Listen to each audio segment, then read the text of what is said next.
Hello commerce graduates, welcome back to the channel guys. और आज हमारी जो लास्ट यूनिट रह गई थी कंपनी लॉ की, दैट इज़ यूनिट 5, उसके कुछ इंपॉर्टेंट टॉपिक्स हैं वो हम कवर करने वाले हैं। राइट, सो इससे पहले वाले यूनिट्स अगर आपने नहीं देखे हैं जिसमें आपका पूरा चैप्टर का जो भी सिलेबस है, सब्जेक्ट का सिलेबस है वो कवर है, तो प्लीज़ उसको प्लेलिस्ट में जाके देख लेना। बाकी लास्ट ऑन एंड ऑन एक मैराथन आपको मिल जाएगी जिसमें सारी यूनिट्स एक बार में कवर होंगी, ताकि आपको बहुत सारे स्टूडेंट्स होते हैं जो मतलब नहीं मिल पा रही होती है तो उन्हें इजीली अवेलेबल हो जाएगा। ठीक है, सो स्टार्ट कर रहे हैं। और इस यूनिट में सबसे पहले तो कौन कौन से टॉपिक्स होंगे वो हम गो थ्रू कर लेंगे। तो लास्ट है तो इसमें कंपनी के जो मेजर टॉपिक्स रह गए हैं, लाइक वाइंडिंग अप से क्वेश्चन आता ही आता है एग्जाम में, तो वो है इसमें। उससे रिलेटेड काफ़ी टॉपिक्स हैं। ठीक है, क्या होता है टाइप्स, कंडक्ट, अपॉइंटमेंट, कौन कराएगा, जिसे लिक्विडेटर है वो समझेंगे। और कुछ टॉपिक्स जो कि आपके मेजॉरिटी और minority rules, basically voting rights of the company को लेके हैं। ठीक है, वो टॉपिक लाइक मेजॉरिटी राइट्स क्या होता है और माइनॉरिटी को कैसे हम प्रोटेक्ट करते हैं। ठीक है, उनका प्रिवेंशन कैसे होगा अगर कंपनी का कुछ मिसमैनेजमेंट हो रहा है या माइनॉरिटी जो भी आपकी माइनॉरिटी ग्रुप्स है उनको दबाया जा रहा है तो क्या उनका ट्रीटमेंट होगा। ये यूनिट बेसिकली इस पे ही बेस्ड है। तो मोस्ट इंपॉर्टेंट तो ये सेगमेंट है आपका इसमें, जो कि वाइंडिंग अप है, क्योंकि इससे एक क्वेश्चन बड़ा आपके एग्जाम में आएगा और इससे भी चांसेस रहते हैं कि पूछ लिया जाए। ठीक है, सो इस पार्ट में हम इसको डिस्कस करने वाले हैं। So we will going to start with the first topic of this unit, that is majority rule का प्रिंसिपल। अच्छा, मेजॉरिटी रूल क्या होता है? ऐसा तो हम लोग भी बोलते हैं कि मेजॉरिटी विंस, मेजॉरिटी विंस। तो मेजॉरिटी मतलब क्या, कंपनी में भी कोई भी डिसीजन होगा तो क्या वोटिंग होगी? ऑफ कोर्स हमने देखा था कि डेमोक्रेटिक मैनेजमेंट है, मतलब वोटिंग्स होती है, जिसके पास जितने ज़्यादा वोट उसके बाद उतने ज़्यादा, जिसके पास जितने ज़्यादा शेयर उसके बाद उतने ज़्यादा वोट्स, राइट। और जितने ज़्यादा शेयर आप कंपनी में होल्ड करते हो मतलब कि आपके पास वोटिंग पावर ज़्यादा होगी। जब वोटिंग पावर ज़्यादा होगी तो ऑफकोर्स कंपनी का कोई बहुत बड़ा डिसीजन है जिससे आपको फ़ायदा हो सकता है तो आप उसको अपने फेवर में ले आओगे, क्योंकि आप बोलोगे यस मैं इसको सपोर्ट कर रहा हूँ। और जहाँ आपने ज़्यादा वोट डाल दिए, भले ही वो डिसीजन सिर्फ आपको फ़ायदा दे रहा हो बाकी को नुकसान में भी जा रहा है, देन टू आप उसको अपने फेवर में ला सकते हो। तो मेजॉरिटी का रूल जो है वो फॉलो होता है कंपनी में, मतलब जो विल होती है मेजॉरिटी शेयर होल्डर की वो ही डिसीजन में फाइनली क्या की जाएगी, सेलेक्ट की जाएगी। ऑफ कोर्स कोई भी डिसीजन हो रहा है, मान लो डिसीजन हो रहा है कि डिविडेंड डिक्लेयर किया जाएगा। ठीक है, कंपनी के टोटल शेयर एज्यूम कर लो 100 है। ठीक है, कंपनी के टोटल शेयर 100 हैं और आप हो, आपके पास कंपनी के मेजॉरिटी ऑफ द शेयर है 70 शेयर, तो आपको जिसे पूछा गया कि ये डिविडेंड डिक्लेयर होगा, भले ही बाकी जो भी शेयर होल्डर जो जिनके पास 10-15 ऐसे करके हैं वो लोग बोल रहे हैं कि नहीं होना चाहिए, नहीं होना चाहिए, बट आपने इसमें एक कास्ट कर दिया वोट यस, तो अब आप बताओ कि किसको सिलेक्ट किया जाएगा। भले ही डिसीजन आपके ही फेवर में, उनके अगेंस्ट में हो और कंपनी के लिए भी उतना वैल्यूबल ना हो, देन टू सिंस आपके पास मेजॉरिटी ऑफ शेयर है तो वो डिसीजन ले लिया जाएगा जो कि मेजॉरिटी बोलेगी। तो ये होता है। अब एक ज़रूरी नहीं एक ही शेयर होल्डर के पास सारे हों। ठीक है, कंपनीज में स्प्लिट अप होता है और जिनके पास ज़्यादा शेयर होते हैं, ठीक है, वो लोग सब मिलके अपना एक गैदरिंग बना लेते हैं, ग्रुप बना लेते हैं और कोशिश करते हैं कि कभी कभी मतलब ये तो अनफेयर भी है कि कोशिश करना भी आपका कि सारे डिसीजन आपके फेवर में हो और आप जिनके जो माइनॉरिटी उनको दबाने की कोशिश करो। तो इसके रिगार्डिंग अभी हम बहुत सारी चीज़ें भी देखेंगे, बट ये है कि हाँ, जो मेजॉरिटी डिसाइड करेगी वही हमारी कंपनी में फाइनल डिसीजन कंसिडर किया जाएगा, बिकॉज ये रूल फॉलो होता है, ये प्रिंसिपल फॉलो होता है कंपनी में। तो क्यों मेजॉरिटी का रूल आया? ठीक है, क्योंकि कंपनी क्या है, डेमोक्रेटिक ऑर्गेनाइजेशन है। डेमोक्रेटिक मतलब वोट होगा, वोट की अकॉर्डिंग डिसाइड होगा, बट यहाँ पे 1 पर्सन 1 वोट वाला क्राइटेरिया नहीं है। यहाँ पे आपके पास जितने ज़्यादा शेयर हैं उतने ज़्यादा आपके पास वोट है, मतलब 1 शेयर इक्वल टू 1 वोट। अब आप जितने शेयर होल्ड करते हो उतने ज़्यादा आपके पास वोटिंग पावर है। तो ये है यहाँ पे, if every small share holder could challenge the decision company could not function smoothly. और ये भी है कि अगर हर शेयर होल्डर डिसीजन को चैलेंज करने लगेगा, सबके पास इक्वल वोटिंग राइट्स रहेंगे, तो आपको ये भी पता है कि फिर डिसीजन ले ही नहीं जा पाएगा कंपनी से। कंपनी को डिसाइड करना है कि हमें क्या करना है, डिविडेंड डिक्लेयर करना है नहीं करना है। सारे लोगों के पास इक्वल पावर है उस डिसीजन को कैंसिल आउट करने की, उस डिसीजन को सपोर्ट करने की। तो सब आपस में कहीं ना कहीं जब इतने ही पावर में रहेंगे तो फिर सबको लगेगा कि डिसीजन ऐसे होना चाहिए वैसे होना, तो कंपनी कभी आगे बढ़ ही नहीं पाएगी। इसीलिए होता ये है कि जितने ज़्यादा वोट्स आपके पास हैं, जितने ज़्यादा शेयर आपके पास है, जितना ज़्यादा मेजॉरिटी उस डिसीजन को सपोर्ट करी वही फाइनल बन जाएगा। इसीलिए मेजॉरिटी डिसीजन का कॉन्सेप्ट कंपनी में फॉलो होता है। कोर्ट आपको इंटरफेयर भी नहीं करती है क्योंकि मेजॉरिटी रूल जो है वो लीगली अवेलेबल कराया जाता है कंपनी को। तो ऐसा नहीं है कि कोर्ट आपको चैलेंज करेगी कि क्यों आप मेजॉरिटी को फॉलो कर रहे हो। You have to follow because company में ये मेजॉरिटी रूल का प्रिंसिपल फॉलो होता है कि जो मेजॉरिटी की विल होगी, मेजॉरिटी शेयर होल्डर की विल होगी, वो ही फाइनली कंपनी के डिसीजन को सपोर्ट करने वाली है।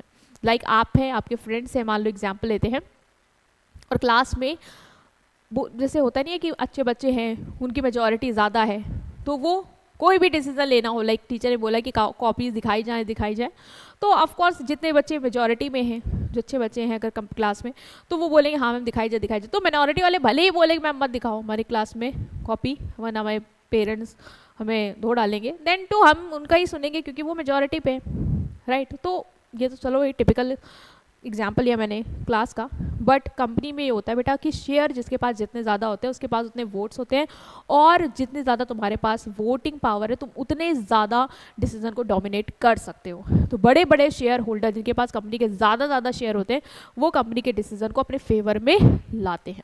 ठीक है, अगर कंपनी के पास 1000 शेयर होल्डर है, मान लो 700 लोगों ने वोट किया है येस, 300 लोगों ने वोट किया है नो, तो तुमको क्या लगता है कंपनी कौन से डिसीजन को फॉलो करेगी? ऑफ कोर्स मेजॉरिटी में जिसको वोट मिले, 700 लोगों ने वोट किया है यस, तो कंपनी किसके वोट के साथ जाएगी? मेजॉरिटी वालों के साथ जाएगी। तो कंपनी मेजॉरिटी रूल फॉलो करेगी भले ही 300 लोग डिसएग्री हो। अब इससे क्या होगा, कंपनी जब मेजॉरिटी को ही फेवर कर रही है, मेजॉरिटी में जो डिसीजन लिया जा रहा है कंपनी को लग रहा है जब ज़्यादा से ज़्यादा लोग किसी डिसीजन को फेवर कर रहे हैं तो ऑफकोर्स वो सही होगा, तो कंपनी स्मूथली रन कर पाएगी इंस्टेड ऑफ कि उसी डिसीजन पे बार बार बहस करें कि क्या फाइनल होना चाहिए। इम्पॉर्टेंस क्या है? Of course smooth functioning, majority ने डिसाइड कर लिया हम उसको फाइनल कर देंगे, टाइम भी नहीं लगेगा, डिले भी नहीं होगा, और कंपनी स्मूथली चलती जाएगी, डिले नहीं होगा, डेमोक्रेटिक डिसीजन रहेगा। ऑफ कोर्स जिसके पास जितने ज़्यादा वोट हैं सबके पास राइट रहेगा। बता ऐसा तो है नहीं है कि जिसके पास एक वोट है उसको राइट ही नहीं है, आपको राइट है, आप भी कास्ट कर सकते हो वोट, बट जिस डिसीजन पे ज़्यादा से ज़्यादा वोट पड़ेगा हम उसको सेलेक्ट करेंगे। तो यहाँ पे वोटिंग के अकॉर्डिंग ही डिसीजन लिया जा रहा है, तो डेमोक्रेटिक डिसीजन मेकिंग है। Give powers to share holder invested the most, of course ये तो है कि अगर आपके पास ज़्यादा शेयर है तो आपके पास वोट्स ज़्यादा हैं, मतलब यहाँ पे 1 पर्सन 1 वोट वाला क्राइटेरिया नहीं है जैसे हमारी कंट्री में 1 पर्सन के पास 1 वोट का अधिकार है, नहीं। यहाँ पे आपके पास कंपनी में आपने ज़्यादा पैसा लगाया, आपके पास ज़्यादा शेयर है उस कंपनी के, तो आपके पास जितने ज़्यादा शेयर है उतने ज़्यादा वोट है। तो खुद सोचो जब ज़्यादा वोट है तुम्हारे पास तो तुम डिसीजन को अपने फेवर में ला भी सकते हो। तो ये तो है कि जो बड़े बड़े शेयर होल्डर हैं उनको ये एडवांटेज रहती है। मेंटेन स्टेबिलिटी इन मैनेजमेंट में स्टेबिलिटी रहेगी क्योंकि हमें पता है कोई भी डिसीजन लेना है हम वोटिंग करवाएंगे, और जहाँ पे मेजॉरिटी ऑफ द लोग वोट करेंगे उस डिसीजन को हम फाइनल करेंगे। तो मेजॉरिटी रूल कंपनी में फॉलो होता है कि कोई भी डिसीजन मेकिंग करनी है, कुछ भी डिसाइड करना है, तो हम डिसीजन कैसे लेंगे? हम डिसीजन लेंगे with the help of majority, कि जो भी हमारे मेजॉरिटी शेयर होल्डर डिसाइड करेंगे वही डिसीजन हमारा फाइनल होगा। तो आप इसका स्क्रीनशॉट ले सकते हैं।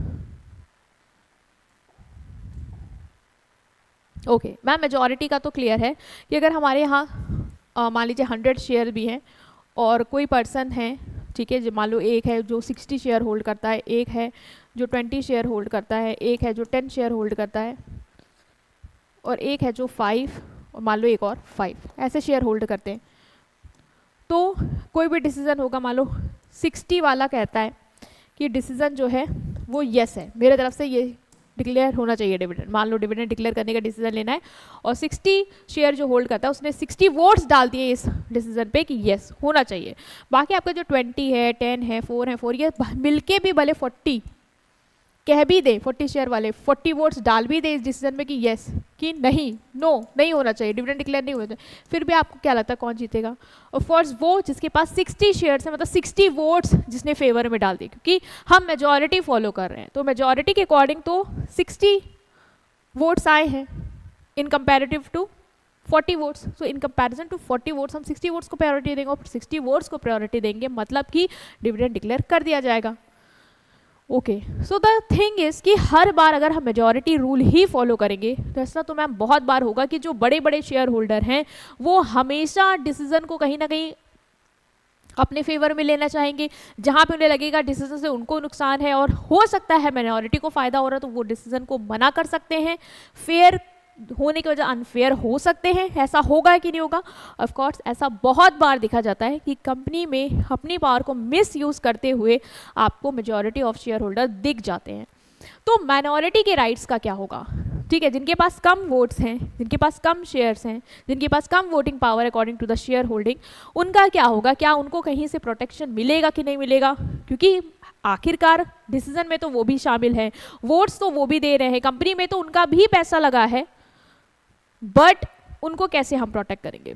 तो इसीलिए माइनॉरिटी को राइट्स दिए जाते हैं, लीगल प्रोटेक्शन दिया जाता है कि ऐसा ना हो कि मेजॉरिटी हमेशा अपने फायदे को देखे। तो माइनॉरिटी शेयर होल्डर बेसिकली क्या होते हैं? These are those who hold small portion of share, मतलब शेयर इनके पास ज़्यादा नहीं होते, कंपनी के कुछ पोर्शन ऑफ शेयर ये होल्ड करते हैं, इसीलिए देखा जाए तो इनका कंपनी के डिसीजन में कंट्रोल उतना नहीं रहता है, क्योंकि ऑफ कोर्स इनके पास शेयर कम है। शेयर कम है मतलब वोटिंग पावर कम है, वोटिंग पावर कम है तो भाई जो डोमिनेट कर जाएगा डिसीजन तो उसके फेवर में जाएगा, तो ये कहाँ कंट्रोल कर पाएंगे? तो इन्हें हम बोलते हैं minority share holder. Since the majority rule principle allow, majority rule principle क्या कहता है कि जो मेजॉरिटी बोलेगी वही फाइनल होगा। तुम्हें पता है कि मेजॉरिटी डोमिनेट करेगी, इसीलिए जो लॉ है वो स्पेशल प्रोटेक्शन इनको प्रोवाइड करता है ताकि हम माइनॉरिटी को प्रोटेक्ट कर पाएँ, जिनके साथ कोई अनफेयर ट्रीटमेंट ना हो या उनको ना दबाया जाए। क्योंकि बेसिकली क्या होता है कि कभी कभी जो मेजॉरिटी शेयर होल्डर होते हैं वो मना कर देते हैं डिविडेंड डिक्लेयर करने से, क्योंकि उन्हें लगता है कि अगर डिविडेंड डिक्लेयर हो जाएगा तो सब में पैसा कहीं ना कहीं बराबर बराबर बढ़ जाएगा अकॉर्डिंग टू द शेयर, तो उन्हें लगता है कि डिविडेंड मत डिक्लेयर करें। हम क्या करते हैं, हम कंपनी को डिविडेंड डिक्लेयर करने से मना करते हैं, प्रॉफिट को रोकने के लिए कहते हैं। जहां कंपनी प्रॉफिट रोकेगी हम अपने पोजीशंस की सैलरीज को हाइक कर सकते हैं, बढ़वा सकते हैं कि कंपनी अब ज़्यादा कमा रही तो हमारी सैलरी बढ़नी चाहिए, तो वो अपने फेवर में डिसीजन लेना शुरू कर देंगे इंस्टेड ऑफ मिनॉरिटी को उनके अधिकार से रोकना। उनको मान लो अगर ट्रांसफर ऑफ शेयर वो करना चाह रहे, बेचना भी चाह रहे अपना शेयर, तो उससे भी रोकना, उसके लिए भी भाई परमिशन चाहिए होती है, और मेजॉरिटी लोगों ने परमिशन देने से मना कर दिया, वोटिंग कास्ट कर दी कि नहीं देंगे, तो इस तरीके से उनको दबाया जाता है।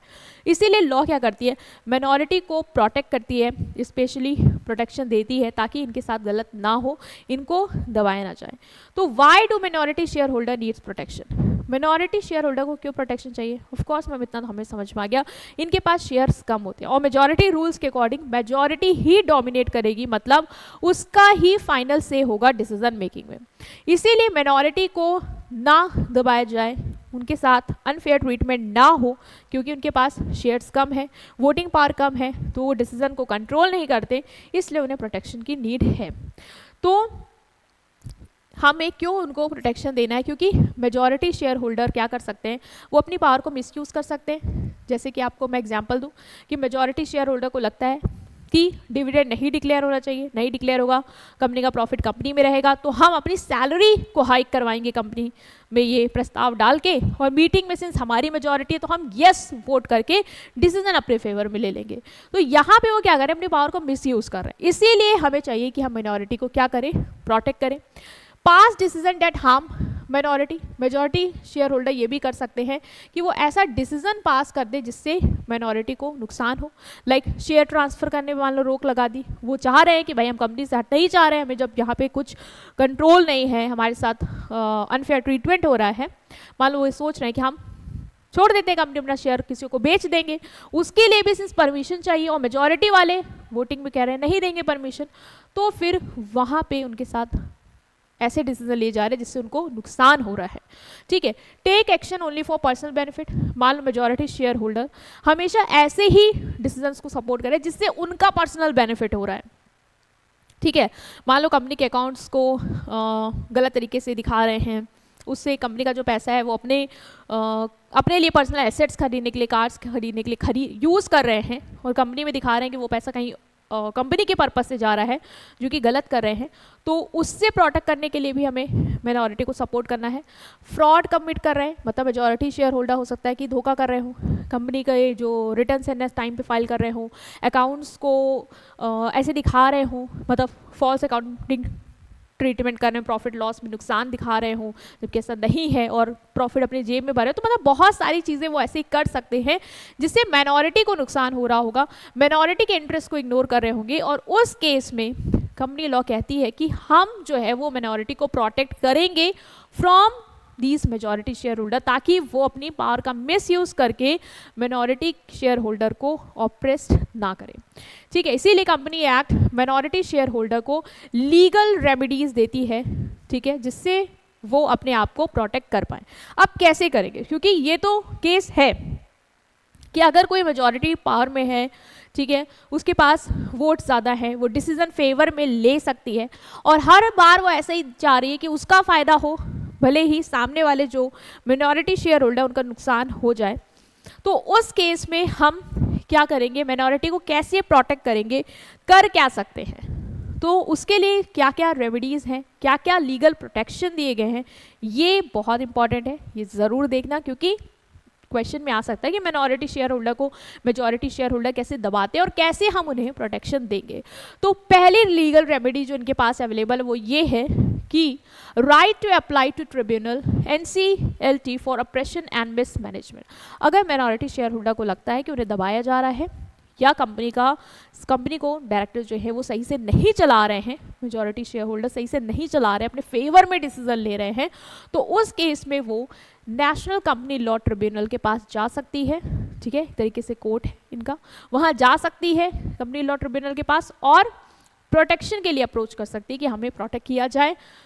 और इस तरीके से जो हमारी कंपनी में एक्शन हो रहे हैं, मेजॉरिटी शेयर होल्डर जो हमें दबा रहे हैं, उससे हमें लीगल रेमेडीज प्रोवाइड की जाए। तो NCLT के पास जा सकती है, NCLT अपने तरीके से मैटर को टैकल करेगी, वो उसके पास बहुत सारी पावर रहती है, वो मान लो मेजॉरिटी शेयर होल्डर के जो गलत डिसीजन ले रहे हैं उसको कैंसिल करवा सकती है ऑन द स्पॉट। वो उन लोग ने अगर कोई पर्सनल पर्पस के लिए पैसा यूज़ किया तो पैसा कह सकती है कंपनी को वापस ला के दीजिए आप। तो मतलब NCLT के बाद जाके इनका काफ़ी हद तक समाधान हो जाएगा। इसके अलावा जो इनके पास प्रोटेक्शन है वो है right to inspect company record. मतलब माइनॉरिटी शेयर होल्डर को अगर लगता है कि जो बोर्ड ऑफ डायरेक्टर्स हैं वो हमें कह रहे हैं कि कंपनी को प्रॉफिट नहीं हुआ है इसलिए हम डिविडेंड डिक्लेयर नहीं कर रहे हैं, जबकि हमें पता है प्रॉफिट हुआ है, तो हमारे पास as a minority share holder ये राइट रहेगा कि हम फाइनेंशियल स्टेटमेंट चेक कर लें, मतलब profit and loss balance sheet वगैरह चेक कर लें, ये देखने के लिए कि क्या जो वो बोल रहे हैं वो सही है और कहाँ पे वो प्रॉफिट को कम ज़्यादा करें वो हमें मिल जाए आइडिया। मीटिंग में क्या डिस्कशन हुआ मिनट्स में वो हम देख सकते हैं। कोई भी रजिस्टर्स हैं जो वो प्रिपेयर कर रहे हैं उसको हम गो थ्रू कर सकते हैं, जिससे ट्रांसपेरेंसी रहेगी, हमें पता रहेगा कि वो जो कह रहे हैं क्या वो सही है या नहीं। Right to demand investigation. अगर फिर भी माइनॉरिटी शेयर होल्डर को लगता है कि कंपनी में मेजॉरिटी शेयर होल्डर फ्रॉड कर रहे हैं, मिसमैनेजमेंट कर रहे हैं, तो माइनॉरिटी शेयर होल्डर का कुछ परसेंटेज मतलब चाहिए होता है कि इतने परसेंटेज लोग जो है माइनॉरिटी शेयर होल्डर को उनको गवर्नमेंट को रिक्वेस्ट कर सकते हैं इन्वेस्टिगेशन। मतलब जैसे कुछ क्राइटेरिया सेट है कि 10% माइनॉरिटी शेयर होल्डर जितने हैं उनमें से 10% लोगों को, ये एग्जाम्पल दे रही हूँ, रिक्वेस्ट करना होगा गवर्नमेंट को कि आप इन्वेस्टिगेशन करवाइए, कंपनी के रिकॉर्ड्स की जांच पड़ताल करवाइए, अपने इन्वेस्टिगेटर्स को भेजिए, रिकॉर्ड्स चेक करवाइए, क्योंकि यहाँ पे कंपनी के जो डायरेक्टर्स हैं, जो मेजॉरिटी शेयर होल्डर हैं, वो कंपनी के को सही से नहीं चला रहे हैं, वो हमें दबा रहे हैं। तो उस केस में वो गवर्नमेंट तक को अप्रोच कर सकती है इन्वेस्टिगेशन की डिमांड के लिए। तो ये भी इसके पास लीगल प्रोटेक्शन अवेलेबल है। तो इस तरीके से माइनॉरिटी शेयर होल्डर का ऐसा नहीं है कि उनके साथ गलत हो रहा है तो वो बैठे रहेंगे, उनके पास रेमेडीज़ हैं, वो NCLT जा सकते हैं, वो कंपनी के रिकॉर्ड्स चेक कर सकते हैं, वो इन्वेस्टिगेशन गवर्नमेंट से डिमांड करवा सकते हैं। इवन उनके पास ये भी राइट है कि वो EGM कॉल कर सकते हैं विथ 10% शेयर होल्डिंग, मतलब 10% share holding minority share holder को ये वोट करना होगा कि हमें EGM बुलानी है और वो बुला सकते हैं। मान लो कि अगर उनको लग रहा है कि बोर्ड ऑफ डायरेक्टर्स गलत तरीके से कंपनी चला रहे हैं, गलत डिसीजन ले रहे हैं और मीटिंग भी नहीं करा रहे हैं जहाँ पे वो हमें जवाब दें, तो इनके पास राइट रहेगा कि ये EGM इमरजेंसी मीटिंग कॉल करें, डायरेक्टर्स को वहाँ आना होगा और बातें करनी होगी। Right to vote on all resolution, every share holder big small has 1 vote per share. अच्छा ये तो आपको भी पता है, ये तो उनके पास प्रोटेक्शन है कि भले ही ऐसा नहीं है कि आपके पास कम वो शेयर है तो आपको वोट देने से ही मेजॉरिटी वाले मना कर देंगे, नहीं, ये प्रॉपर राइट है आपके पास कि आपके पास जितने भी शेयर हैं उस हिसाब से आपको वोट देने का राइट है। एक भी शेयर है तो भी आपके पास एक वोट का राइट है। तो दिस इज नॉट लाइक कि बिग शेयर होल्डर ही वोटिंग देंगे, इवन स्मॉल शेयर होल्डर देंगे, ये राइट है आपके पास, ये प्रोटेक्शन है मिनॉरिटी शेयर होल्डर के पास कि आपको डिसीजन मेकिंग से मेजॉरिटी शेयर होल्डर रिमूव नहीं कर सकते हैं। Right to receive dividend, minority share holder के पास सेम राइट है कि डिविडेंड उनको मिले, जैसे जैसे मान लो कंपनी में डिक्लेयर किया डिविडेंड, अगर वो मेजॉरिटी को मिला तो मिनॉरिटी को मिलेगा, मिनॉरिटी को मना नहीं कर सकते कि माइनॉरिटी को हम डिविडेंड डिक्लेयर नहीं करेंगे, ये भी आपके पास प्रोटेक्शन है। Protection against variation of class right, जैसे क्लास राइट्स मतलब जैसे प्रेफरेंस शेयर होल्डर्स हैं, इक्विटी शेयर होल्डर्स हैं, उनके अपने राइट्स हैं। जैसे प्रेफरेंस शेयर होल्डर के पास राइट है कि जो भी फिक्स परसेंटेज है सबसे पहले इनको मिलेगा, देन हम इक्विटी शेयर को देंगे, और ये परसेंटेज फिक्स्ड है कि 6% मान लो है प्रेफरेंस शेयर को देंगे तो देंगे। आप मान लो मेजॉरिटी शेयर होल्डर सोचते हैं कि हम ये चेंज कर देते हैं 6% आपके पास सिर्फ 2% देंगे, तो मेजॉरिटी शेयर होल्डर ऐसा नहीं कर सकते, उनके पास ये राइट्स नहीं है। अगर उन्हें करना है तो उन्हें पर्टिकुलर क्लास की मीटिंग करनी होगी, वहाँ पे उनसे सहमति लेनी होगी, देन वो कर सकते हैं। सो ये भी आपके पास प्रोटेक्शन है कि आपके साथ मेजॉरिटी शेयर होल्डर ऐसे ही अपने आप से कोई भी डिसीजन डिसाइड नहीं कर सकते हैं, आपके साथ प्रॉपर कंसर्ट लेके ही वो कोई भी चेंजेस करेंगे। सो ये सारे लीगल रेमेडीज हैं जो माइनॉरिटी शेयर होल्डर को मिलती हैं, ठीक है, उनको प्रोटेक्ट करने के लिए, क्योंकि मेजॉरिटी शेयर होल्डर उनको दबा नहीं सकते ऐसे ही। नेक्स्ट जो है वो है सिंपल, डेट इज ऑपरेशन क्या है और मिसमैनेजमेंट क्या है। ऑपरेशन मतलब देखो मेजॉरिटी शेयर होल्डर क्या करें, ऑपरेस करने की कोशिश करेंगे माइनॉरिटी को, उन्हें पता है ये लोग कम हैं, इनके पास शेयर कम है, इनके पास वोट्स कम है, तो हमें डिसीजन क्या करना है, तो हमें अपने फेवर में लेना है। हम क्या करेंगे, इनको हर जगह दबाएंगे, जहां हमें लगता है हमारा फायदा है हम उस डिसीजन पे यस करके वोट डाल के अपने फेवर में डिसीजन ले लेंगे, भले ही इनको नुकसान हो, हमें कोई फर्क नहीं पड़ता, हमें सिर्फ अपना फायदा देखना है। तो ये क्या है, ये है ऑपरेशन। ऑपरेशन मतलब unfair, harsh, wrongful treatment of minority share holder by the majority. Majority क्या कर रहा है, गलत तरीके से माइनॉरिटी शेयर होल्डर को ट्रीट कर रहा है, अनफेयर तरीके से। उनका भी राइट है डिविडेंड लेने का, उनको नहीं दे रहा है, ठीक है, उनका भी राइट है कि अपने शेयर को ट्रांसफर कर सकते हैं फ्रीली, वो नहीं दे रहा है, वो मीटिंग में वो पास ही नहीं करने दे रहा है। तो यहाँ पे वो क्या कर रहा है, गलत कर रहा है, अनफेयर कर रहा है, मिनॉरिटी शेयर होल्डर के साथ रॉन्गफुल ट्रीटमेंट हो रहा है, इसे ये बोलते हैं ऑपरेशन। मतलब किसी को आप दबा रहे हैं। ये कब होता है, ये तब होता है जब मेजॉरिटी अपने पावर का सही यूज़ नहीं करती है, वो इस तरीके से यूज़ करती है ताकि वो माइनॉरिटी शेयर होल्डर को नुकसान पहुँचा पाए, ठीक है, उनके साथ फेयरनेस ना रहे, उनको रॉन्गफुल ट्रीटमेंट प्रोवाइड करे। इस तरीके की जब सोच के साथ मेजॉरिटी शेयर होल्डर कंपनी को रन कर रहे होते हैं, इस केस में ऑपरेशन देखने को मिलता है। देखो अच्छा अच्छी कंपनी है तो वहाँ पे मेजॉरिटी शेयर होल्डर कंपनी के जो फेवर में होगा वो डिसीजन लेंगे, ना कि सिर्फ अपने बारे में सोच के और माइनॉरिटी को दबा के। वहाँ पे वो फोकस करेंगे कि हमारे सारे शेयर होल्डर खुश रहने चाहिए। बट बहुत बार ऐसा होता है कि कंपनी में जो मेजॉरिटी में होते हैं वो अपनी पावर को यूज़ करते हैं इस तरीके से जहाँ पे वो माइनॉरिटी वालों को दबा के अपना फ़ायदा निकाल पाएँ। तो क्या एग्जाम्पल्स हैं इसके, पहला है majority stopping dividend without any reason.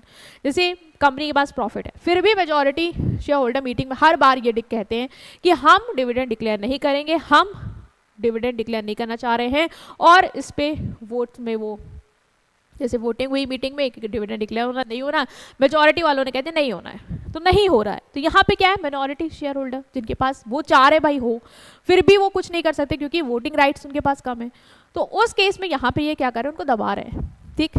दूसरा, removing minority share holder from management unfairly. आपने क्या किया, डेलिब्रेटली रिमूव कर दिया, किसको रिमूव कर दिया, माइनॉरिटी शेयर होल्डर को मैनेजमेंट से। जैसे मान लो कि बोर्ड ऑफ डायरेक्टर्स में माइनॉरिटी शेयर होल्डर का भी डायरेक्टर बैठा है और मेजॉरिटी शेयर होल्डर ने ऐसा मीटिंग में पास किया कि ये डायरेक्टर हटना चाहिए, और वोट कास्ट हुए, माइनॉरिटी वालों के पास तो कम ही है, मेजॉरिटी वालों ने सबने यस पे फेवर कर दिया, हाँ रिमूव होना चाहिए, और वो रिमूव हो गया। तो यहाँ पे उनका जो एक पर्सन था, जो उनकी एक आवाज़ बन के बैठा था, आपने उसको भी हटा दिया अपने फ़ायदे के लिए। तो यहाँ पे भी क्या हो रहा है, ऑपरेशन हो रहा है, मेजॉरिटी शेयर होल्डर अपने फ़ायदे के लिए माइनॉरिटी शेयर होल्डर वालों को हटा रहे हैं डायरेक्टर से भी। तो ये था ऑपरेशन का, कि जहाँ पे आप अपनी पावर का, मतलब मेजॉरिटी शेयर होल्डर अपनी पावर का मिस यूज करके माइनॉरिटी शेयर होल्डर को हार्म करते हैं, उनके साथ अनफेयर ट्रीटमेंट करते हैं।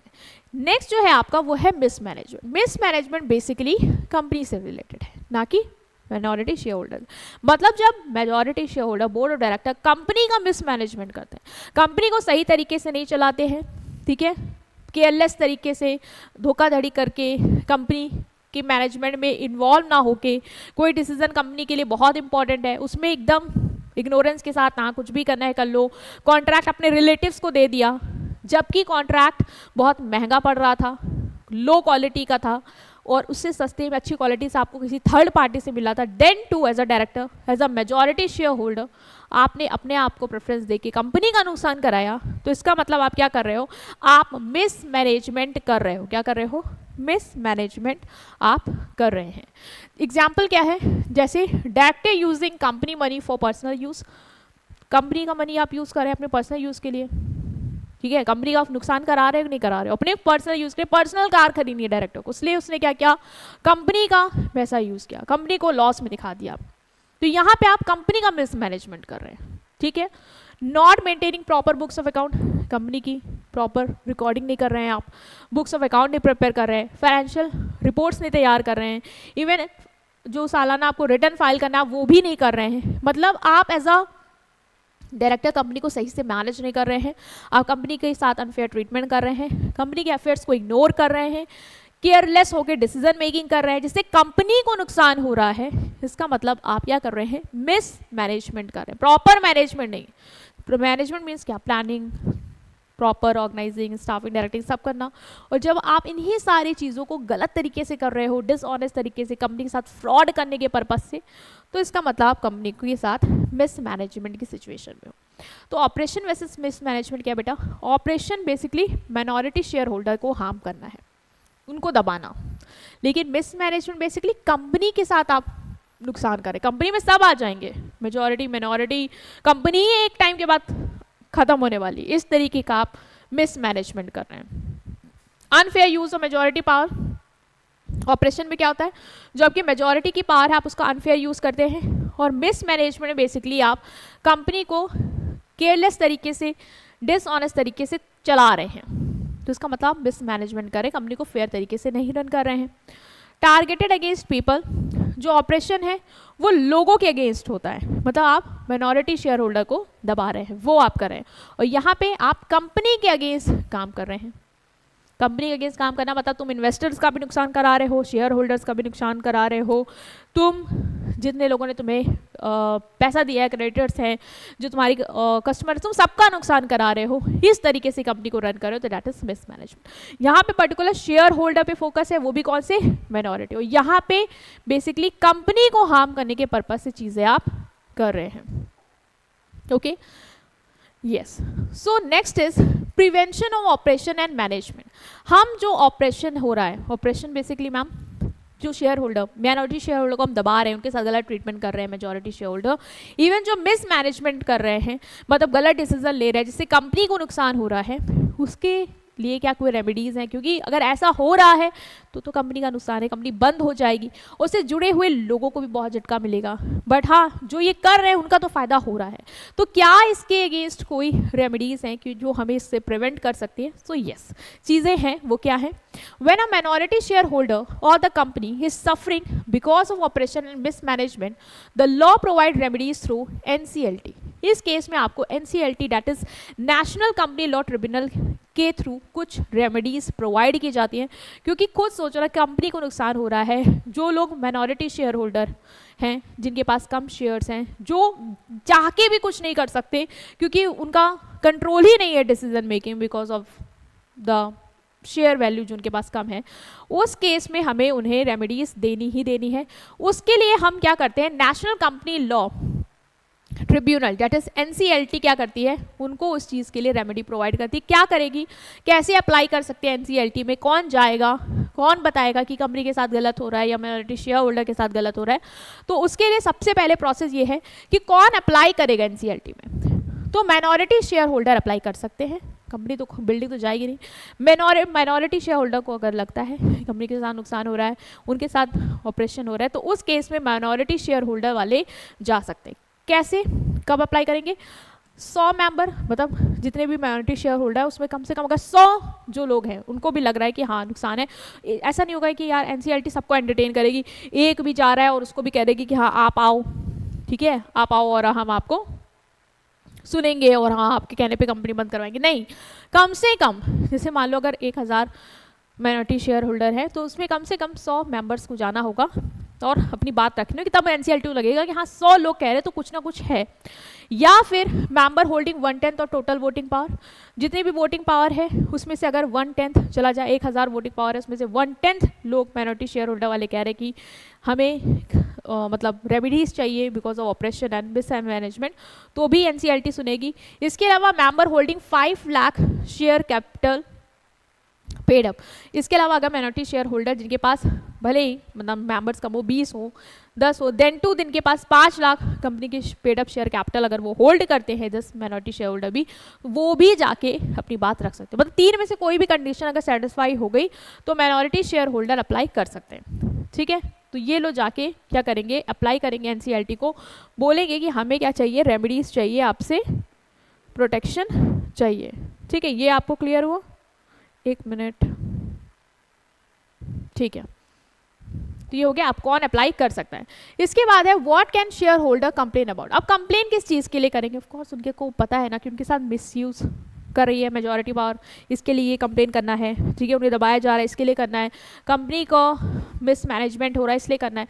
तो वो कब अप्लाई करेंगे, आप मतलब एनसीएलटी के पास चले गए, 100 मेंबर्स हैं, 100 माइनॉरिटी शेयर होल्डर चले गए बोलने की हमें रेमेडीज चाहिए, ठीक है, हमें प्रोटेक्शन चाहिए, बट किस लिए चाहिए, क्या आपका कंसर्न है, क्या कंप्लेन है। तो कंप्लेन क्या हो सकती है कि कंपनी के अफेयर ऑपरेशन, मतलब कंपनी के लिए बिहाफ पे जो भी बोर्ड ऑफ डायरेक्टर जो भी मेजॉरिटी शेयर होल्डर डिसीजन ले रहे हैं उससे हमें दबाया जा रहा है। इस केस में हम कंप्लेन करने जा सकते हैं। मैनेजमेंट मिसकंडक्ट कर रही है, मतलब कंपनी को सही से नहीं चला रही है, गलत डिसीजन ले रही है। एक्शन जो है माइनॉरिटी शेयर होल्डर को अगेंस्ट है, उनको नुकसान पहुंचाने के अगेंस्ट है। मतलब हमने जो भी डिस्कस किया कि माइनॉरिटी शेयर होल्डर को ट्रांसफ़र नहीं करने दे रहे शेयर, ठीक है, उस पर रोक लगा रहे हैं। तो वो ऐसे डिसीजन जो माइनॉरिटी शेयर होल्डर के इंटरेस्ट को अफेक्ट कर रहे हैं, अगर वो कंप्लेन है तो आप जा सकते हैं। The company is being run against public interest, company को ऐसे चलाया जा रहा है जिससे पब्लिक को पूरा नुकसान होगा, मतलब कंपनी से जितने लोग भी जुड़े हैं उन सबको नुकसान होगा। इस तरीके से जो बोर्ड ऑफ डायरेक्टर्स है या मेजॉरिटी शेयर होल्डर कंपनी को रन कर रहे हैं, अगर आपको ये लगता है तो आप कंप्लेन कर सकते हैं। अगर आपको लगता है फ्रॉड हो रहा है, चीटिंग हो रहा है कंपनी के अंदर, कंपनी के जो डायरेक्टर्स हैं वो मिसकंडक्ट कर रहे हैं, कंपनी के साथ चीट कर रहे हैं, जैसे मैंने एग्जांपल दिया था कॉन्ट्रैक्ट वाला कि वो अपने रिलेटिव्स को उन्होंने कॉन्ट्रैक्ट दे दिया, ठीक है, अपने रिलेटिव्स को उन्होंने कॉन्ट्रैक्ट दे दिया इसलिए क्योंकि उन्हें लग रहा था कि उनका फ़ायदा हो जाए और कंपनी का नुकसान हो रहा है उसमें, क्योंकि भाई जो कॉन्ट्रैक्ट हमने दिया वो बहुत ही ज़्यादा मान लो महंगा पड़ रहा है आपको, कंपनी को नुकसान ही है उसमें, क्वालिटी भी बेकार मिल रही है। But then to board of directors और मेजॉरिटी शेयर अपना फ़ायदा देखते हुए वो चीज़ कर रहे हैं, तो ऑफ कोर्स इस केस में भी आप कंप्लेन कर सकते हो। तो आप इस केस में जा जाके एनसीएलटी के पास अप्रोच कर सकते हो। अगर आपको कोई भी केस लगता है कि कंपनी गलत तरीके से चल रही है, आपको दबाया जा रहा है, फ्रॉड हो रहा है, मिसमैनेजमेंट हो रहा है, तो आप जाके कंप्लेन कर सकते हैं। ठीक है, तो कंप्लेन किस बारे में करना वो ये हो गया, और कब कब कर सकते हैं। एनसीएलटी के पास एक बंदा चला गया कंपनी का माइनॉरिटी शेयर होल्डर, मेरे साथ गलत है, नहीं, कम से कम 100 जाओ, या जितने भी वोटिंग पावर्स का 1/10 माइनॉरिटी शेयर होल्डर अगर कह रहा है तो वो जा सकता है, मतलब 1/10 होना चाहिए, ठीक है, टोटल वोटिंग पावर का 1/10 जा सकता है। माइनॉरिटी शेयर होल्डर मान लो 1000 शेयर है, उसमें से उसका 1/10 जो है जिनकी वोटिंग पावर है वो जाके कर सकते हैं। या फिर मेंबर जिनके पास 5 लाख शेयर पेड अप है, मतलब मालूम माइनॉरिटी शेयर 100 नहीं है, मेंबर नहीं है, 1/10 भी नहीं पूरा कर पा रहे, लेकिन जितने भी हैं उनके पास पेड अप कैपिटल कंपनी की कम से कम 6 लाख शेयर को होल्ड कर रहे हैं, तो वो भी जाके कंप्लेन कर सकते हैं। ये याद रखना हो तो याद रखिए, अदरवाइज आप ये बोल सकते हैं माइनॉरिटी शेयर होल्डर अप्लाई कर सकते हैं। और कंप्लेन क्या हो सकती है, कंपनी ऑपरेशन या मिसमैनेजमेंट के रिगार्डिंग हो सकती है। अब क्या एनसीएलटी करेगा, इनके लिए हेल्पफुल कैसे रहेगा, क्योंकि हमें ये देख लिया कि एनसीएलटी के पास जा सकते हैं, एनसीएलटी को बता सकते हैं, लेकिन एनसीएलटी करेगा क्या, नेशनल कंपनी लॉ ट्रिब्यूनल के पास क्या पावर है जो कंपनी को के लिए कर सकता है या माइनॉरिटी शेयर होल्डर को प्रोटेक्ट करने के लिए कर सकता है। तो उसमें वो केसेस क्या हो सकते हैं, वो रेमेडीज क्या होंगी, वो देखते हैं। पहला है स्टॉप ऑपरेशन ऑफ मिसमैनेजमेंट। अगर उसको लगता है कि हाँ दबाया जा रहा है, मिसमैनेजमेंट हो रहा है, कंपनी के चीज़ों को गलत तरीके से डिसीजन लिया जा रहा है, अनफेयर ट्रीटमेंट कर रहे हैं माइनॉरिटी शेयर होल्डर के साथ, तो नेशनल एनसीएलटी क्या करती है, एनसीएलटी मेजॉरिटी या जो भी डायरेक्टर उनको ऑर्डर दे सकती है कि आप ये सब करना बंद करिए। ठीक। दूसरा, कैंसिल और मॉडिफाइड रॉन्ग डिसीजन। अगर उसको लगता है कोई डिसीजन गलत है, जैसे डिविडेंड नहीं डिक्लेयर करना है, डिसीजन गलत है, तो एनसीएलटी ऑर्डर देगी कि डिविडेंड डिक्लेयर करने का डिसीजन आप ना डिक्लेयर करने का डिसीजन आप कैंसिल करिए, डिविडेंड डिक्लेयर करिए, वो ऑर्डर पास कर सकती है। ठीक है। Remove director from office. अगर उसको लग रहा है कि डायरेक्टर जो है वो डिसऑनेस्ट हैं, गलत तरीके से कंपनी रन कर रहे हैं, माइनॉरिटी को ऑप्रेस कर रहे हैं, तो एनसीएलटी उनको रिमूव करवा सकती है कि आप लोग अपनी पोजीशन को छोड़िए। इवन नए डायरेक्टर्स अपॉइंट कर सकती है, वो भी इंडिपेंडेंट पढ़ा था ना, जिनका कंपनी के किसी भी लोगों से लेना देना नहीं है, वो इंडिपेंडेंट होके कंपनी को रन करते हैं। उनका मेन ऑब्जेक्टिव होता है कंपनी को स्मूथली फेयर तरीके से रन कर पाना, किसी के साथ गलत ना होना, तो वो उनको अपॉइंट कर सकती है कि वो कंपनी को रन करेंगे। Restrict transfer issues of share. If share were issued only to majority to reduce minority power, NCLT can stop such issues. जैसे मेजॉरिटी शेयर होल्डर क्या करते हैं, कभी कभी वो ऐसा चाहते हैं कि हम शेयर तो इशू करेंगे नहीं, लेकिन वो सिर्फ मेजॉरिटी वाले खरीद सकते हैं, माइनॉरिटी को शेयर नहीं मिलेगा, तो उससे उनकी पावर और बढ़ती जाती है और माइनॉरिटी की पावर और डाइल्यूट होती जाती है। तो अगर ऐसा कर रहे हैं वो लोग, तो एनसीएलटी के पास ये पावर है कि वो ये कहेगी कि ऐसे जो भी शेयर है वो आप नहीं इशू कर सकते हैं। ठीक है, आप उसे रोकिए।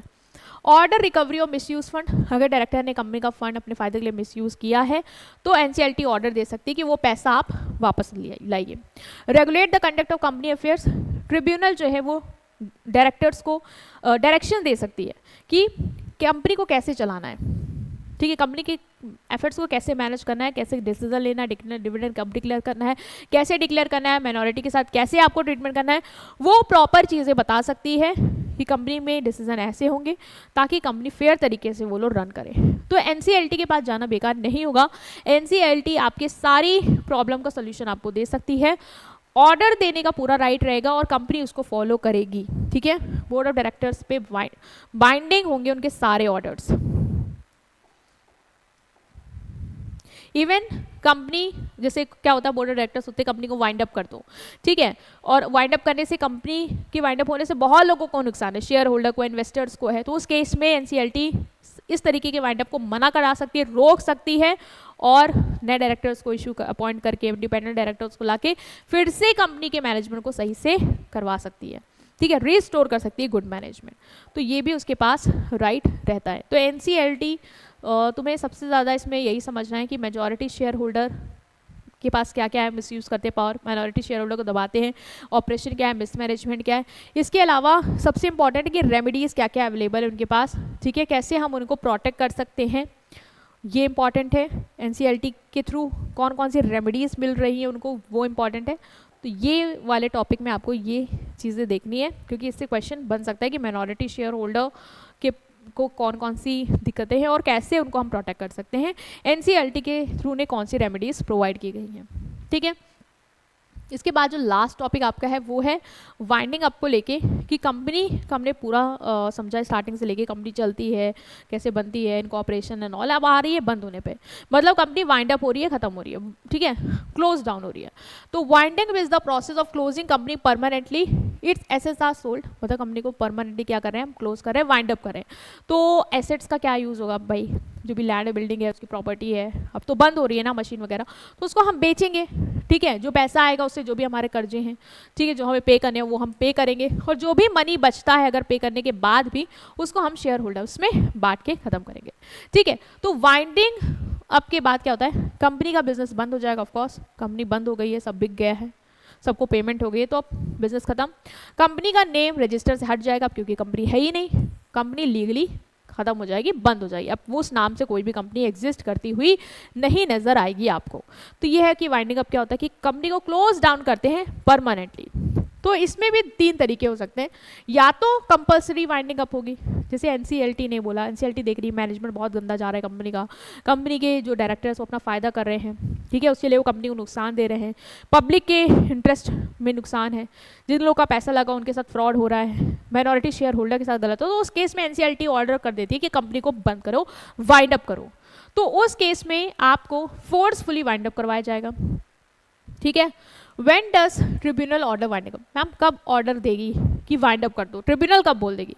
अगर कंपनी अपने डेट्स नहीं पे कर पा रही है, ठीक है, कंपनी ने बहुत सारा पैसा ले रखा है और उनको वो पैसा नहीं दे रही है, बैंक से लोन लिया है मान लो 500 करोड़ का, कंपनी उनको पैसा नहीं दे रही है, इंटरेस्ट नहीं दे रही है, और उस केस में ये लोग क्या कहेंगे ट्रिब्यूनल, आप इसको बंद करिए, फ्रॉड कर रही है, मिसकंडक्ट कर रही है, उसको पता चला मेंबर्स के थ्रू कि कंपनी फ्रॉड में इन्वॉल्व है, ठीक है, प्रॉपर अकाउंट से प्रिपेयर कर रही है, मिसमैनेजमेंट कर रही है, तो उस केस में वो ऑर्डर देंगे कंपनी बंद करो। Company act against public interest, company अपने इन्वेस्टर्स को, अपने शेयर होल्डर्स को, अपने एम्प्लॉयज़ के सबके साथ फ्रॉड कर रही है, उस केस में default in filing financial statement, 5 साल तक उसने कोई भी फाइनेंशियल स्टेटमेंट नहीं फाइल की है कि कितना वो पैसा बना रही है, क्या उसका प्रॉफिट है, क्या उसकी फाइनेंशियल पोजीशन, वो डिस्क्लोज नहीं कर रही है, तो उस केस में ऑर्डर होगा।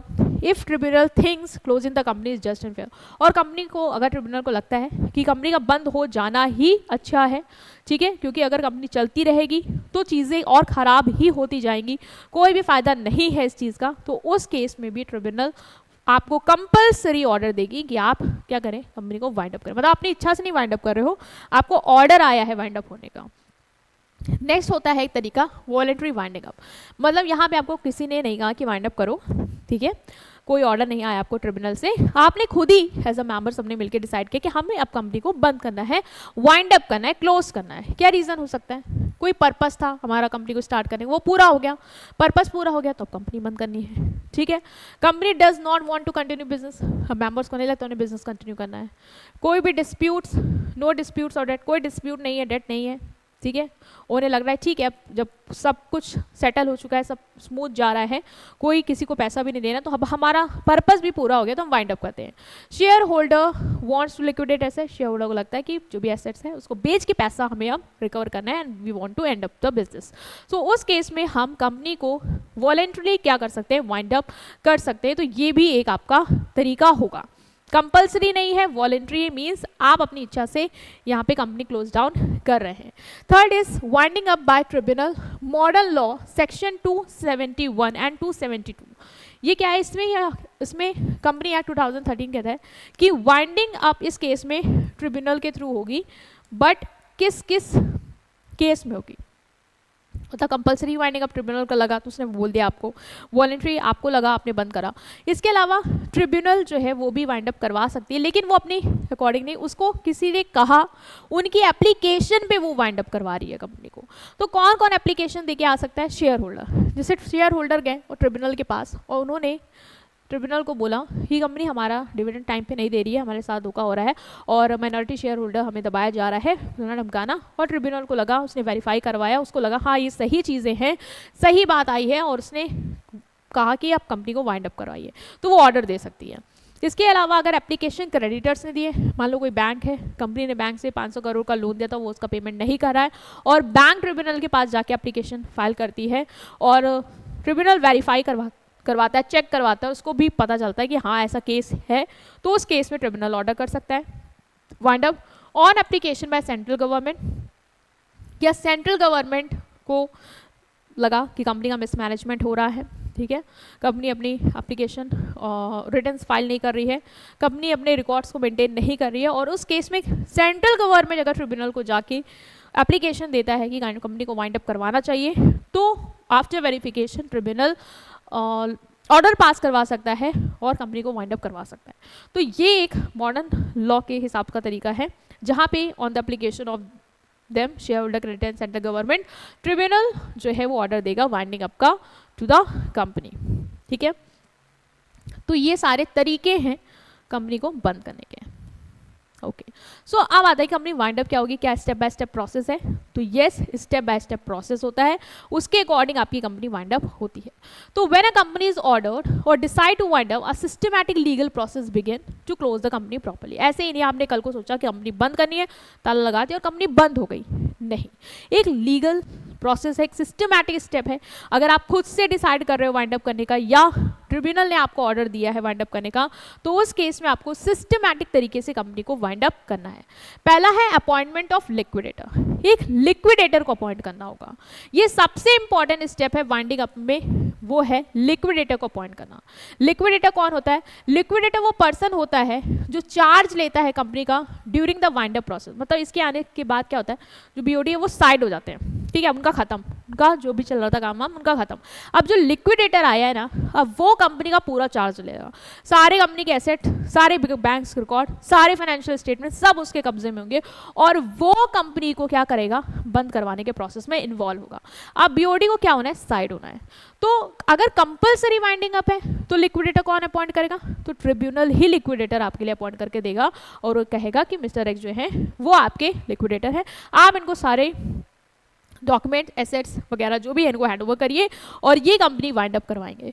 या फिर अगर आप वॉलंटरी वाइंड अप कर रहे हो, मतलब अपनी इच्छा से वाइंड अप कर रहे हो, ठीक है, ट्रिब्यूनल का कोई ऑर्डर नहीं है, तो उस केस में शेयर होल्डर मीटिंग में खुद डिसाइड करके लिक्विडेटर अपॉइंट करते हैं। और एक बार लिक्विडेटर आ जाता है, मीन जो वाइंडिंग अप कराएगा वो पर्सन आ जाता है, उसके बाद जो बोर्ड ऑफ डायरेक्टर होते हैं उनकी सारी पावर्स खत्म हो जाती हैं।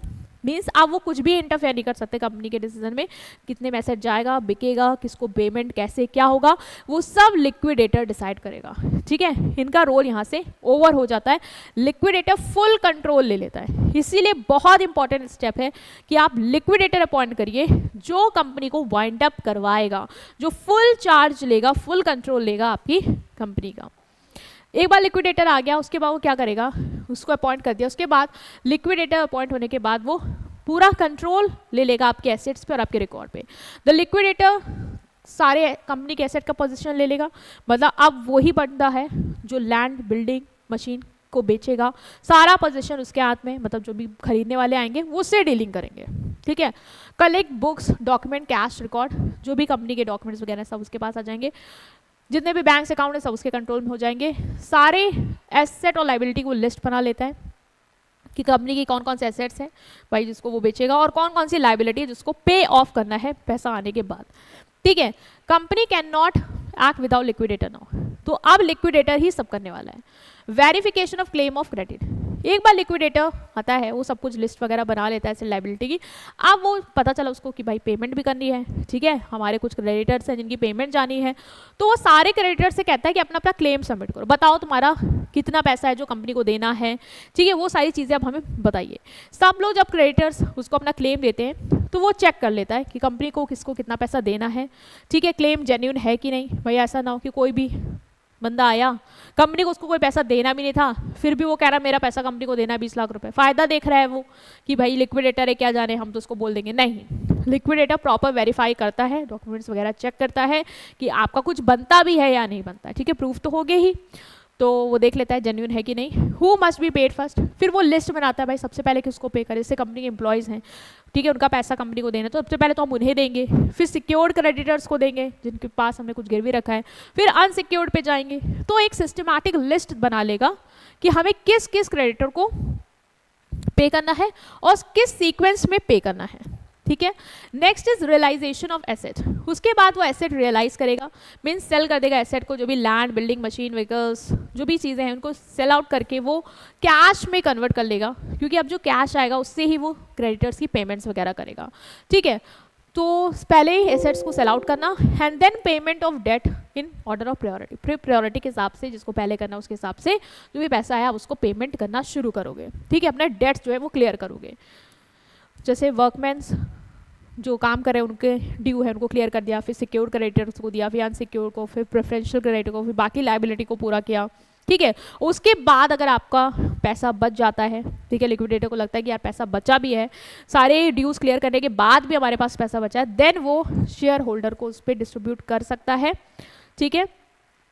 फिर वो सरप्लस जो है वो शेयर होल्डर में बचेगा। अगर मनी बचता है सारे डेट्स देने के बाद तो सबसे पहले प्रेफरेंस शेयर होल्डर को and then equity share holder को। अगर प्रेफरेंस शेयर होल्डर को देने के बाद भी बचता है तो देगा, ठीक है, और नहीं बचता है तो नहीं जाएगा। Preparing final account and reports, of course ये सब करने के बाद ऐसा नहीं है कि आपने एसेट्स बेचे, ठीक है, एसेट बेचने के बाद आपने लाइबिलिटीज़ को क्लियर ऑफ किया, बचा हुआ पैसा शेयर होल्डर्स में बांट दिया, उसके बाद क्या, उसके बाद आपको प्रॉपर रिकॉर्ड बनाना होगा। लिक्विडेटर प्रॉपर स्टेटमेंट्स रिकॉर्ड्स बनाता है कि कितना पैसा किस चीज़ को बेचने से आया, ठीक है, पूरा अकाउंट्स की डिटेल, किसको कितना दिया, कितने के एसेट बिके, ठीक है, किसको कितना पेमेंट हुआ, किस प्रायोरिटी लिस्ट में पेमेंट हुआ, वो सारी रिपोर्ट्स तैयार करके ट्रिब्यूनल्स को सबमिट कर देता है या फिर शेयर होल्डर को दे देता है। भाई अगर हम एनसीएलटी करवा रहा है कंपलसरी तो ट्रिब्यूनल के पास रिपोर्ट जाएगी, और अगर शेयर होल्डर वाइंड अप करवा रहे हैं वॉलेंट्री तो शेयर होल्डर को लिस्ट पकड़ा देगा कि ये रहा आपका पूरा प्रॉपर स्टेटमेंट। उसके बाद जो सारी फॉर्मेलिटीज़ पूरी हो गई, हमने रिपोर्ट्स दे दी है एज अ लिक्विडेटर, फिर कंपनी हमारी बंद हो जाएगी। ट्रिब्यूनल सेटिस्फाइड हो गया कि हाँ ठीक है प्रॉपर आपने वाइंड अप करवा दिया है, और उसके बाद वो डिसोल्यूशन का ऑर्डर पास करेगा कि कंपनी जो है वो बंद होगी। ये स्टेट करता है कि कंपनी क्लोज हो जाती है। एक बार कंपनी बंद हो गई, डिसॉल्व हो गई, ऑफ कोर्स अब कंपनी एग्जिस्टेंस में नहीं है, अब कंपनी कोई कॉन्ट्रैक्ट नहीं कर सकती क्योंकि कंपनी का अस्तित्व खत्म हो गया है, और आरओसी के पास से भी हम उसका नाम हटवा देंगे, ठीक है, क्योंकि कंपनी प्रॉपर तरीके से हट गई है, खत्म हो चुकी है। तो ये प्रॉपर आपका स्टेप बाय स्टेप प्रोसेस है कि सबसे पहले लिक्विडेटर अपॉइंट करेंगे। लिक्विडेटर को आने के बाद लिक्विडेटर कंपनी के पूरे एसेट्स पे, पूरे रिकॉर्ड्स पे अपना कंट्रोल कर लेगा, क्योंकि उसको ही आप सब बेचना है, ठीक है। एक बार उसके पास लिस्ट आ जाएगी किसका क्या क्या है जो हम बेच सकते हैं, क्या क्या हमें पे ऑफ करना है, उसकी लिस्ट तैयार करने के बाद, ठीक है, क्रेडिटर्स का वेरिफिकेशन करने के बाद पहले एसेट्स को सेल आउट करेंगे, जो भी पैसा आएगा उससे हम ड्यूज क्लियर करेंगे, जिसमें भी हम प्रायोरिटी सेटअप करेंगे कि सबसे पहले जो हमारे एम्प्लॉयज़ हैं उनका, फिर सिक्योर्ड क्रेडिटर, फिर अनसिक्योर्ड एंड दिस दैट। उसके बाद सब कुछ खत्म होने के बाद भी अगर पैसा बचता है देन हम शेयर होल्डर में उस सरप्लस डिस्ट्रीब्यूट करते हैं, प्रॉपर रिकॉर्ड वगैरह बना के, अकाउंट्स वगैरह बना के ट्रिब्यूनल को सबमिट करते हैं या शेयर होल्डर को देते हैं, एंड देन डिसोल्यूशन हो जाता है हमारी कंपनी का, ठीक है। तो ये पूरा प्रोसेस है कि कैसे कंपनी वाइंड अप होती है। ओके, सो लिक्विडेटर का अपॉइंटमेंट हम पढ़ भी चुके हैं, ये एक रिपीटेड है, तो एक बार आप फिर से गो थ्रू करेंगे कि लिक्विडेटर कौन है। वो पर्सन जो कंपनी का चार्ज लेगा ड्यूरिंग वाइंडिंग अप। हमने देखा ना कि लिक्विडेटर के पास पूरी पावर आ जाती है कंपनी को वाइंड अप करने के लिए। अब बीओडी साइड हो जाते हैं और लिक्विडेटर ही पूरी कंपनी का चार्ज लेके कंपनी का वाइंड अप कराता है। तो वो पर्सन जो कंपनी का चार्ज लेता है वाइंड अप के दौरान उसे बोलते हैं लिक्विडेटर। एक बार इसको अपॉइंट कर देना, मतलब बीओडी का साइड हो जाना। अब बीओडी का कोई कंट्रोल नहीं कंपनी पे, अब लिक्विडेटर ही सारी चीज़ें करेगा, पूरा प्रोसेस कंट्रोल करेगा, ठीक है। तो अगर कंपलसरी वाइंड अप है, मतलब ट्रिब्यूनल ने ऑर्डर दिया है, उस केस में लिक्विडेटर कौन अपॉइंट करेगा, ट्रिब्यूनल ही अपॉइंट करके आपको देगा, ठीक है। कंपनी का लिक्विडेटर, ऑफिशियल लिक्विडेटर कौन अपॉइंट करेगा, ट्रिब्यूनल ऑर्डर करेगा, क्योंकि उसने आपको कंपलसरी ऑर्डर दिया है। ट्रिब्यूनल उसको बदल भी सकता है, हटा भी सकता है, रिप्लेस। अगर भाई लगता है कि लिक्विडेटर सही से काम नहीं कर रहा है तो ट्रिब्यूनल को लग रहा है कि उसको हमें चेंज करना है, कोई और लाना है उसकी जगह, तो वो भी वो कर सकता है, ऐसी कोई दिक्कत नहीं है। अगर वॉलेंट्री है, मतलब मेंबर्स ने किया है डिसाइड कि लिक्विडेटर हम लाएंगे, मतलब कि वाइंड अप हो रहा है, हम अपनी इच्छा से वाइंड अप कर रहे हैं, हमें लग रहा पर्पस पूरा हो गया, कंपनी को बंद करना है, तो उस केस में हमें कोई ऑर्डर नहीं आया कि ट्रिब्यूनल फिर ऑर्डर दिया तो हम कर रहे हैं, कंपलसरी हो रहा है, नहीं। उस केस में तो कंपनी का ऑर्डर अगर ट्रिब्यूनल ने दिया तो ट्रिब्यूनल ऑफिशियल लिक्विडेटर अपॉइंट करेगा। सिंस वॉलेंट्री है, हमने डिसाइड किया है, एक मिनट, तो इस केस में क्या होगा, हम जो है वो करेंगे चीजें, ठीक है, बता रही हूँ, एक मिनट। मतलब अगर हमने डिसाइड किया है तो अब ट्रिब्यूनल थोड़ी ना अपॉइंट करेगा लिक्विडेटर, हम अपॉइंट करेंगे। तो मेंबर्स अपॉइंट करेंगे लिक्विडेटर अपनी मीटिंग में, वो डिसाइड करेंगे कि उसको कितना पैसा दिया जाएगा वाइंड अप कराने का, क्या टर्म्स एंड कंडीशन होगी, वो सारी चीज़ें। Appointment must be notified to the register, और ऐसे ही अपॉइंट करके वाइंड अप नहीं कराओगे, आरओसी को बताओगे, ठीक है, कि हमने इनको एज मिस्टर एक्स को लिक्विडेटर अपॉइंट किया है इन द मीटिंग, और ये हमारी कंपनी का वाइंड अप करवाएंगे, ठीक है।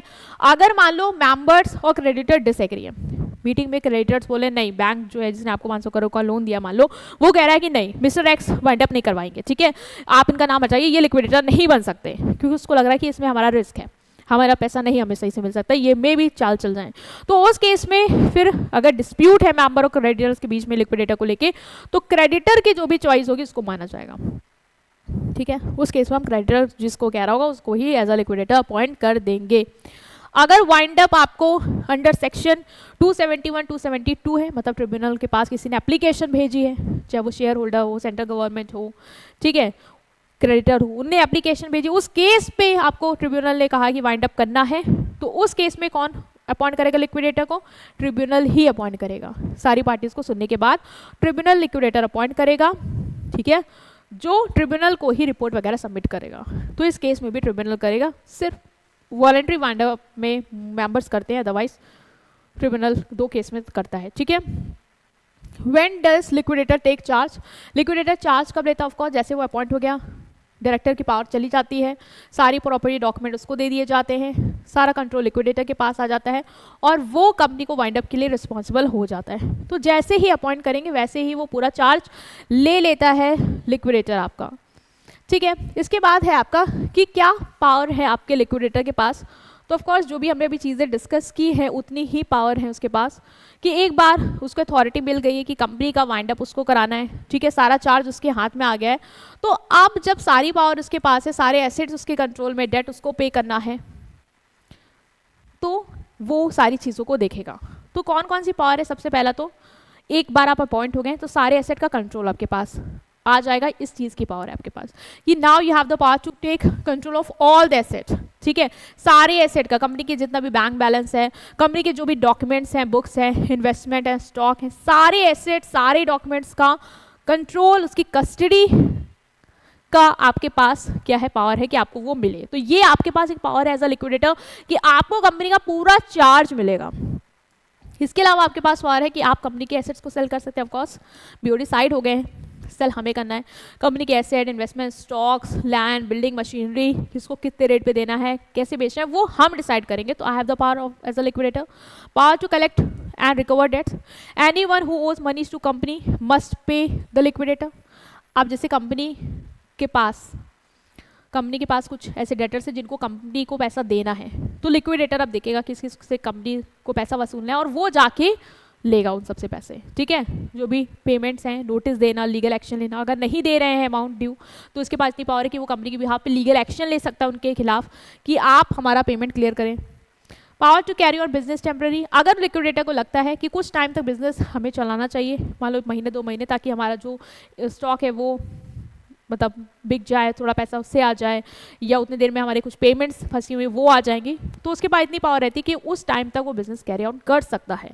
पावर टू अपॉइंट प्रोफेशनल, अगर उसको लगता है कि उसको नीड है किसी लॉयर की, ठीक है, एडवाइजर की, अकाउंटेंट की, तो उसके पास इतनी पावर रहती है कि वो वाइंडिंग अप प्रोसेस में उसकी मदद करने के लिए इन प्रोफेशनल्स को भी हायर कर सकता है। Power to settle creditors claim, ये बात हमें क्रेडिटर्स ने बोला कि हमें इतना पैसा कंपनी को हमें देना है, तुमने वेरीफाई करा लिया एज अ लिक्विडेटर, उसके बाद आपके पास पावर रहती है कि आप सीक्वेंस में प्रायोरिटी के हिसाब से उनका पेमेंट कर सकते हो। तो you have the power to clear all the dues. Power to make compromise और settlement, liquidator can settle dispute और agree to compromise to save time. जैसे मान लो कोई क्रेडिटर है, ठीक है, वो कह रहा है कि हमने कंपनी को हमें 10 लाख रुपए देने हैं और तुम्हें एज अ लिक्विडेटर समझ में आ रहा है कि यार ये अनसिक्योर्ड है मान लो, और 10 लाख बोल रहा है और हमारी कंपनी के पास इतना अभी है नहीं बचा, और हम इसको अगर एक कोर्ट केस करता है तो 2 साल तक फिर केस फंसेगा और हो सकता है कंपनी का डिसोल्यूशन सही से नहीं हो पाएगा उस केस में, और उसको लग रहा है कि हमें निगोशिएट करना चाहिए, और वो उसको मनाने का उसके पास पावर है कि आप 7.5 लाख पे सेटल कर दो, आपको हम अभी पेमेंट कर देंगे, कोर्ट का आप करोगे तो 2 साल लग जाएंगे, मिले ना मिले उसको कोई भरोसा नहीं है। तो वो मनाने का, वो डिस्प्यूट को सेटल करने का, निगोशिएट करने का on the behalf of company, वो पावर भी आपके पास रहता है लिक्विडेटर के पास। Power to execute documents and contract, legal document को कंपनी के बिहाफ पे साइन करना, एग्रीमेंट, कोई रिसिप्ट है वो आप एज अ लिक्विडेटर आप साइन कर सकते हो कंपनी के बिहाफ पे, तो ये भी पावर आपके पास रहती है। सरप्लस को शेयर होल्डर पे डिस्ट्रीब्यूट करने की पावर रहती है, कुछ पैसा बचा है क्रेडिटर को पे करने के बाद भी, तो सबसे पहले प्रेफरेंस को, देन इक्विटी शेयर होल्डर को डिस्ट्रीब्यूट करने का राइट, पावर भी आपके पास एज अ लिक्विडेटर। रिपोर्ट्स को रजिस्ट्रार और ट्रिब्यूनल को देने का, सबमिट करने का पावर जो है वो ट्रिब्यूनल को सबमिट करने का पावर भी जो है वो आपके लिक्विडेटर के पास रहता है, ठीक है। तो ये सारी पावर है भाई, पावर जो है वो हमने सारे उसके फंक्शन से ही रिलेटेड है कि आपको जैसे एक बार अपॉइंट हो गया तो सारे एसेट का कंट्रोल लेने का पावर है, ठीक है, कंपनी के एसेट को सेल करने का पावर है, कोई ड्यूज़ हैं कंपनी के जो कंपनी को वसूलने हैं वो आप वसूल सकते हो कंपनी के बिहाफ पे, बिजनेस को लग रहा है टेम्प्रेरी चलाना पड़ेगा तो वो राइट है आपके पास, प्रोफेशनल को अपॉइंट करना आपकी मदद के लिए आप कर सकते हो, सेटलमेंट करना है क्रेडिटर्स का वो कर सकते हो, नेगोशिएशन का पावर है आपके पास, डॉक्यूमेंट्स को साइन करने का पावर है बिहाफ पे कंपनी के आपके पास, सरप्लस को शेयर होल्डर को डिस्ट्रीब्यूट करने का पावर है और फाइल करना रिपोर्ट वगैरह का भी पावर है, ठीक है। तो ये सारी पावर आपको मिल जाएंगे एज अ लिक्विडेटर। इसके अलावा आपकी ड्यूटीज़ क्या होंगी, तो ड्यूटीज़ भी वही हैं जो पावर से ही रिलेटेड है, ठीक है। जो आपने लिक्विडेटर में आपने फंक्शन पढ़ा ना, फंक्शंस को ही अच्छे से समझ लोगे तो आप उसकी पावर बता लोगे, और ड्यूटीज़ भी वही हैं कि एज अ लिक्विडेटर आपको करना क्या क्या है कंपनी के लिए। तो सबसे पहले कंपनी की प्रॉपर्टी का चार्ज लेना है कि कंपनी का जैसे आप अपॉइंट हो गए इमीडिएटली आप कंपनी के चीज़ों का कंट्रोल ले लो, उसके एसेट्स का, अकाउंट्स का, रिकॉर्ड का, मनी का, बैंक अकाउंट का, क्योंकि बीओडी की पावर यहाँ से ख़त्म होती है और आपको चार्ज मिले। तो आपकी ड्यूटी है एक कि आपको कंपनी की एसेट्स का, प्रॉपर्टी का चार्ज लेना, you have to take charge of all this thing. Duty to prepare list of asset, आपकी ड्यूटी है कि आप एसेट्स की लिस्ट बनाइए, कंपनी के पास कौन कौन से एसेट हैं, कंपनी की कौन कौन सी लाइबिलिटी है, ठीक है, उनके लिस्ट बनाएं, कंपनी की फाइनेंशियल पोजीशन की लिस्ट बनाएं ताकि आपको पता रहे किस तरीके से आपको चीज़ें करनी है। Duty to call and verify creditor, आपकी ड्यूटी है कि आप क्रेडिटर्स जिनको कंपनी को पैसा देना है, ठीक है, कंपनी को जिन्हें पे ऑफ करना है उनको बुलाइए, उनसे क्लेम मांगिए कितना कितना किसका है, ठीक है, एक लिस्ट बनाइए प्रायोरिटी की किस हिसाब से आप उनका पेमेंट करोगे, ठीक है, और ये भी वेरीफाई करो कि वो जेन्युइन है कि नहीं, सारी चीज़ें चेक करो। तो ये ड्यूटी है आपकी क्योंकि कंपनी के आपको फेवर में अब आप काम कर रहे हो एज अ लिक्विडेटर। इसके अलावा कंपनी के एसेट्स को सिक्योर रखना और प्रोटेक्ट करना, ठीक है, he must keep all the company property safe and prevent, जब तक आप हो तब तक कंपनी की प्रॉपर्टी को सेफ रखना, ऐसा ना हो कि कोई चुरा ले जा रहा है या चोरी हो रही है या आप कंपनी की चीज़ों को सस्ता बेच रहे हो और दिखा ज़्यादा रहे हो, आपको गलत नहीं करना as a liquidator, you are the trustee. तो आपको बिल्कुल ट्रस्ट मेंटेन करके कंपनी के साथ एज अ लिक्विडेटर काम करना है। Duty to sell asset fairly, आपको जो भी एसेट्स हैं कंपनी के उसको फेयरली सेल करना है, मतलब आपको लग रहा है कि ये इतने प्राइस में जानी चाहिए तो उतने प्राइस, ऐसा नहीं कि आपको लग रहा है बस बेच दो कैसे भी करके चाहे कूड़े के भाव में जाए, नहीं, यू आर द लिक्विडेटर। तो आपकी ये ड्यूटी है कि आप कंपनी के एसेट को fairly at best possible price fair method से, बिना किसी फेवरिज्म के कि अपने रिलेटिव्स को दे रहे हो सस्ते में, ये नहीं करना है, अच्छे से सही से फेयर तरीके से आपको करना है। ड्यूटी टू पे क्रेडिट ऑर्डर प्रायोरिटी, सबसे पहले प्रायोरिटी ऑर्डर पे क्रेडिटर को पे करो, ये भी तुम्हारी ड्यूटी है कि सबसे पहले एम्प्लॉयज़ को दे दो, फिर सिक्योर क्रेडिटर को दे दो, फिर क्रेडिटर को, फिर अदर लाइबिलिटी पे करो, ठीक है, पैसा बचता है तो शेयर होल्डर में सबसे पहले प्रेफरेंस को दो, फिर इक्विटी को दो, ये आपकी ड्यूटी है। प्रॉपर रिकॉर्ड मेंटेन करना, जो भी आपने बेचा उसका रिकॉर्ड, ठीक है, क्रेडिटर की लिस्ट तैयार करना, एसेट को किस किस मेथड से रियलाइज़ किया, ठीक है, कहाँ से पैसा आया कंपनी के पास, वो सारी चीज़ें का रिकॉर्ड प्रॉपर मेंटेन करना जो कि आप ट्रिब्यूनल को सबमिट करोगे, ठीक है, ट्रिब्यूनल को जो भी रिपोर्ट चल रही है प्रोग्रेस, अपडेटेड रिपोर्ट देंगे, ऑडिटेड रिपोर्ट देंगे, फाइनेंशियल स्टेटमेंट सारी एनसीएलटी के पास या आरओसी के पास सबमिट करने का आपकी ड्यूटी है। और सरप्लस जो कि मैंने बोला अगर कुछ बचता है तो आपकी ड्यूटी है कि आप उसको अपनी जेब में ना रखें, उसको शेयर होल्डर को डिस्ट्रीब्यूट करें, ठीक है। तो ये वाइंडिंग अप का बहुत इंपॉर्टेंट है कि वाइंडिंग अप क्या होता है, देखिए पूरा प्रोसेस इसका क्या है, और एज अ लिक्विडेटर आपकी पावर और ड्यूटीज़ देखा भी होगा, पावर और ड्यूटीज़ कहीं ना कहीं एक बार कॉन्सेप्ट समझ में आएगा तो आप कर ले जाएंगे।